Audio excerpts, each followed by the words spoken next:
Microsoft Excel, Chapter 3, Blue Box 21. The average ifs function is a little bit different than the average if in that we tell it what column we want averaged first.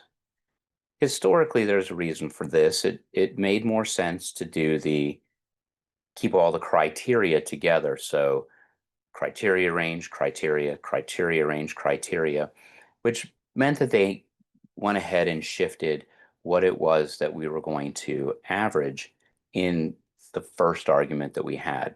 Average ifs was a function that was added way after the original average if. And so I don't think there was as much forethought as to how these things would line up in terms of the way they felt similar in terms of ordering. So just be aware of that. So the average ifs is going to work the same way we were working before, which is we're going to have two criteria. We're going to look at the criteria to see if you stayed for days, and then also see if you're not a SPA member. So we're going to have column B associated with 4, column E associated with NA.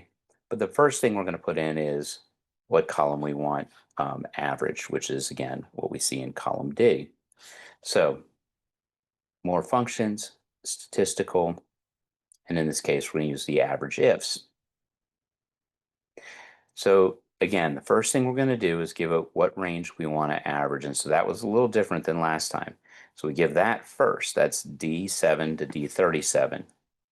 Next, we give it the first criteria range. The first criteria range is what we saw in B7 down to B37. Then we tell it what the criteria is for that range. That's the 4 that we have in A3. Now we're going to come back and give it a new criteria to add along with it. The new criteria range is what we see in E7 to E37, and it did not jump to the next one. We'll try that again. So A3 should be the only thing in that criteria. In the criteria range 2, so make sure you're in that box.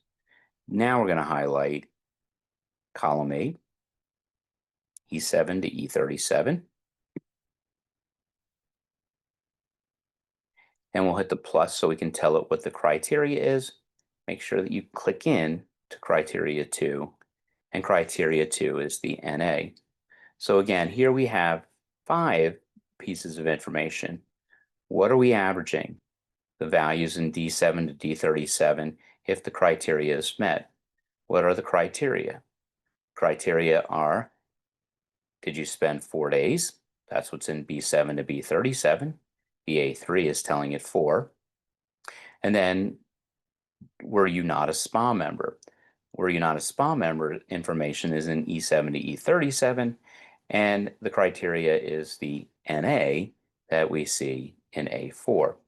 Once we have that, we can go ahead and hit done. And we can see what their totals are.